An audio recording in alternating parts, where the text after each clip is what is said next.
नमस्कार मित्रांनो, नरसिंगी किशोर सेवा मी आरोग्यदूत या चॅनलमध्ये मी अक्षय तुम्हा सर्वांचं मनापासून स्वागत करते. तर मित्रांनो, आजच्या व्हिडिओमध्ये आपण बघणार आहोत कंजेक्टिव्ह कार्डियक फेल्युअर CCF हा प्रश्न विचारला जातो. 15 मार्कामध्ये विचारला जाणारा प्रश्न आहे. तर मी 6 मार्काचा प्रश्न घेतला आहे. तर बघूया आपण. कंजेक्टिव्ह कार्डियक फेल्युअरची व्याख्या विचारली जाते 2 मार्काला आणि त्याच्यानंतर आपण कारणे बघूया आणि त्याच्यानंतर चिन्ह लक्षणं. ठीक आहे. तर चिन्ह लक्षणं कधी कधी 3 मार्काला, 2 मार्काला डेफिनेशन विचारले जाते, 3 मार्काला कारणे विचारले जाऊ शकतात. तर त्याच्याशी रिलेटेड हा प्रश्न आहे. किंवा कधी कधी 4-4 मार्काला कारणे आणि विचारलं जातं, 2 मार्काला डेफिनेशन विचारले जाते आणि 5 मार्काला परिचर्या व्यवस्थापन किंवा हे विचारलं जातं. तर मी आता फक्त तुम्हाला व्याख्या सांगते. तर चॅनलवर नवीन आले असेल तर सबस्क्राईब करा, व्हिडिओला लाईक करा, शेअर करा, प्रोत्साहन द्या यार. व्हिडिओ बनवते तर लाईक करून. त्याच्यानंतर दुसरी गोष्ट म्हणजे तुमच्याकडे आधी नर्सिंग ट्युटरच्या नोट्स असतील त्या फॉलो करा. ठीक आहे. त्या नेहमीसारखंच मी सांगते, विसरू नका फॉलो करायला. तर व्याख्या बघूया. यालाच राईट व्हेंट्रिक्युलर फेल्युअर असेही म्हणतात. CCFलाच कंजेस्टिव्ह कार्डियक फेल्युअरला राईट व्हेंट्रिक्युलर फेल्युअर असे म्हणतात. यामध्ये उजवी कर्णिका जी आहे ती पूर्णपणे रिकामी न झाल्यामुळे तिला फुगवटा येतो. त्यामुळे संपूर्ण अशुद्ध रक्ताच्या प्रवाहामध्ये संथपणा येतो.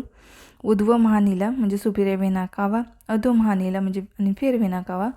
उजवी जी कर्णिका आहे त्यामध्ये योग्य रीतीने रिकाम्या होत नाहीत. मानेतील नीला फुगलेल्या दिसतात. यकृतावर परिणाम होतो. पायावर सूज येते. याच अवस्थेला कंजेक्टिव्ह कार्डियक फेल्युअर असं म्हटलं जातं. ही तुम्हाला डेफिनेशन लिहायची आहे. तर समजलं ना, उजवी कर्णिका जी आहे ती पूर्णपणे रिकामी होत नाही, तिला फुगवटा येतो. त्यामुळे संपूर्ण अशुद्ध रक्ताच्या प्रवाहामध्ये संथपणा येतो, हे लक्षात घ्यायचं आहे. त्याच्यानंतर कारणे कोणती आहेत? तर कोणत्याही प्रकारच्या हृदयरोगामुळे कंजेस्टिव्ह कार्डियक फेल्युअर होऊ शकतो. कोणत्याही प्रकारचा हृदयरोग असेल तर त्याच्यामुळे कंजेस्टिव्ह कार्डियक फेल्युअर होऊ शकतो. उदाहरणार्थ हृदयावरण दाहामुळे होतो, हृदयाच्या झडपांच्या रोगामुळे होतो, जन्मजात हृदयरोगामुळे. त्याच्यानंतर हे अतिरिक्त रक्तदाब वाढल्यामुळे पण होऊ शकतं. ही कारणं आहेत कंजेस्टिव्ह कार्डियक फेल्युअर CCFचे. CCF असं विचारलं जातं, तर CCF म्हणजे कंजेस्टिव्ह कार्डियक फेल्युअर होय. तर फुफ्फुसांच्या दीर्घकालीन रोगामुळे, उदाहरणार्थ क्रॉनिक ऑर पल्मोनरी हायपरटेन्शनपैकी काही रोगांमुळे प्रथम लेफ्ट व्हेंट्रिक्युलर फेल्युअर होते, तर काही रोगांमुळे प्रथम कंजेक्टिव्ह कार्डियक फेल्युअर होते. तर क्रॉनिक ऑर पल्मोनरी हायपरटेन्शनमध्ये पैकी काही रोगांमुळे प्रथम लेफ्ट व्हेंट्रिक्युलर फेल्युअर होते, तर काही रोगांमुळे प्रथम कंजेक्टिव्ह कार्डियक फेल्युअर होते. आता ह्याची चिन्ह लक्षणं बघूया. कुठली चिन्ह लक्षणं आहे त्याची? तर पहिलं आहे अपुरे रक्तपुरवठ्यामुळे दिसणारी चिन्ह लक्षणं कोणती आहेत? तर पहिलं असतं अशक्तपणा येतो, थकवा येतो, रोगी गळून जातो, लघवीचे प्रमाण घटते व त्यामुळे शरीरावर सूज येते. ठीक आहे. ही अपुऱ्या रक्तपुरवठ्यामुळे दिसणं चिन्ह. अशक्तपणा येतो म्हणजे पुरवठा नाही होते, अपुरे रक्त, थकवा येतो, रोगी गळून जातो, लघवीचं प्रमाण घटते, त्यामुळे शरीरावर सूज येते. तर हृदय योग्य प्रकारे रिकामी न होऊ शकल्यामुळे दिसणारी चिन्ह लक्षणं कोणती आहे? तर नीलांमधील दाब वाढतो, इन्क्रीज व्हेनस प्रेशर, त्यामुळे स्नायूमध्ये रक्तसंचय होऊन पुढील चिन्ह लक्षणे दिसतात. मेंदू, डोकेदुखी, निद्रानाश, अस्वस्थता म्हणजे अस्वस्थता येते, मानसिक सुस्ती असते. मेंदूमध्ये ह्याचा परिणाम होतो. डोकेदुखी असते, निद्रानाश असतो, अस्वस्थता असते, मानसिक सुस्ती असते. मेंदूला अंडरलाईन करून मग पुढे लिहायचं तुम्हाला.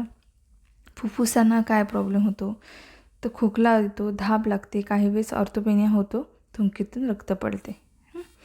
त्याच्यानंतर आहे पोर्टल रिलेटेड काय असतं? तर भूक मंदावते, मळमळ, उलटी होते, थोडीशी जेवले तरी पोट जड होते, पोटाच्या उजव्या बाजूस वेदना होतात, यकृताचा आकार वाढलेला असतो व त्या ठिकाणी हात लावल्यास वेदना होतात. पोटात उजव्या बाजूस वेदना होतात, यकृताचा आकार वाढलेला असतो, वदेना झाले तर वेदना आहे ते. ठीक आहे. मूत्रपिंडामध्ये लघवीचे प्रमाण कमी होते, रात्रीच्या वेळी लघवीसाठी झोपेतून उठावे लागते, जुगलर वेन्स फुगलेले दिसतात. मूत्रपिंडावरती हा परिणाम होतो. सूज कशी असते? तर सूज पायाच्या घुट्ट्यांवर, पोटावर सूज जास्त असते. रोगी बसूनच असेल तर माकड हाडच्या ठिकाणी पण सूज असते. सूजेचे प्रमाण खूप असेल तर छातीमध्ये पाणी होते, पोटात पाणी होते. तर अशा प्रकारे हृदय योग्य प्रकारे रिकामी न होऊ शकल्यामुळे दिसणारी चिन्ह लक्षणं. नीलांवरती परिणाम, नीलांमधील दाब वाढतो, मेंदूवरती परिणाम होतो, फुफ्फुसांवरती होतो, पोर्टल वेनवर होतो, मूत्रण्याची चिन्ह लक्षणं दिसतात. ठीक आहे, तर तुम्हाला लिहायचे आहेत. तर आजच्या व्हिडिओमध्ये एवढंच.